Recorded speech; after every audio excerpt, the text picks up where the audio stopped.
Hi hello ಎಲ್ಲ ನನ್ನ ಆತ್ಮೀಯ ವಿದ್ಯಾರ್ಥಿಗಳಿಗೆ ಇವತ್ತಿನ ಕ್ಲಾಸ್ಗೆ ಸ್ವಾಗತ ಅಂತ ಹೇಳ್ತಾ ಇವತ್ತು ನಾವು ಒಂದು ಪ್ರಾಬ್ಲಮ್ ಅನ್ನು ಸಾಲ್ವ್ ಮಾಡೋಣ. This is very very important problem. It is regarding exponent chapter. ಇದು ನೋಡಲಿಕ್ಕೆ ಬಹಳಷ್ಟು ಟಫ್ ಆಗಿ ಕಾಣಿದ್ರು, ಬಹಳಷ್ಟು ಈಸಿ ಆದಂಥ ಪ್ರಾಬ್ಲಮ್. ಹಾಗಾಗಿ today we have to solve this problem. First, what is the problem here? 5 to the power x plus 2 minus 5 to the power x plus 1 divided by 5 to the power x plus 4 plus 5 to the power x plus 1. Here evaluate ಅಂತ ಕೊಟ್ಟಾರ. ಅಂದ್ರೆ ಏನು ಮಾಡಬೇಕು ಇಲ್ಲಿ? First we have to simplify the problem, then we have to find the value of this problem. First we have to write 5 to the power x plus 2 ಅದನ್ನ ನಾವು ಏನು ಮಾಡ್ಕೊಳ್ಬೇಕು? 2 ಅನ್ನು ಸ್ಪ್ಲಿಟ್ ಆಗಿ 1 plus 1 ಅಂತ ಬರ್ಕೊಳ್ಬೇಕು.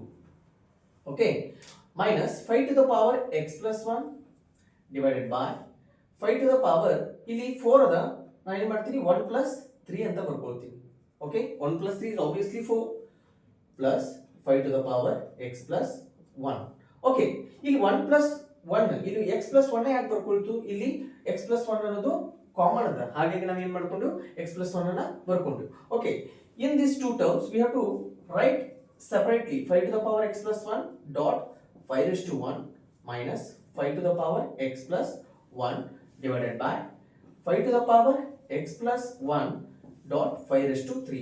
ಯಾವ ಫಾರ್ಮುಲಾ ಅಪ್ಲೈ ಮಾಡಿದ್ವಿ ಇಲ್ಲಿ? This is law of exponent a raised to m into a raised to n is equal to a raised to m plus n ಅಂತಕ್ಕಂಥ ಲಾಸ್ ಆಫ್ ಎಕ್ಸ್ಪೋನೆಂಟ್ಸ್ ಅನ್ನ ನಾವು ಇಲ್ಲಿ ಅಪ್ಲೈ ಮಾಡಿದ್ವಿ. ಹಾಗಾದ್ರೆ we have to write 5 to the power x dot 5 to the power 1. ನೋಡ್ರಿ, ಈ ಎರಡು term ಅಲ್ಲಿ ಏನ್ ಕಾಮನ್ ಅದ? ಎರಡು ಟರ್ಮ್ ಅಲ್ಲಿ 5 to the power x plus 1 5 to the power x plus 1 common ಅದ, ಹಾಗಾಗಿ ನಾವು ಏನು ಮಾಡೋಣ 5 to the power x plus 1 ಅನ್ನ ಕಾಮನ್ ತಗೋಣ. ಹಾಗಾಗಿ ಇಲ್ಲಿ ಉಳಿತೇನು? 5 ಉಳಿತು, ಇಲ್ಲಿ 1 ಉಳಿತು. ಓಕೆ, ಹಾಗಾಗಿ ಇಲ್ಲಿಯೂ 5 to the power x plus 1 ಅನ್ನ ಕಾಮನ್ ತೆಗೆದ್ರೆ ಇಲ್ಲಿ ಏನು ಉಳಿತು? 5 to the power x plus 1 common ಬಂದಾಗ ಇಲ್ಲಿ 5 to the power 3, ಇಲ್ಲಿ 5 to the power ಇಲ್ಲಿ 1 ಉಳಿತು. ಓಕೆ, ಹಾಗಾದ್ರೆ we have to cancel it. 5 to the power x plus 1 5 to the power x plus 1 cancel ಆಯ್ತು. ಇಲ್ಲಿ ರಿಮೈನಿಂಗ್ ಏನು ಉಳಿತು? 5 minus 1 5 ಕ್ಯೂಬ್ minus 1 ಉಳಿತು. ಓಕೆ, ಹಾಗಾದ್ರೆ 5 minus ಏನು ಬಂತು? 1 4 ಬರ್ತದ. 5 cube, what is the cube of 5? Cube of 5 is 125 minus 1 4 divided by 124. ಹಾಗಾದ್ರೆ ಇದನ್ನ ರಿಡ್ಯೂಸ್ ಮಾಡಬಹುದಾ?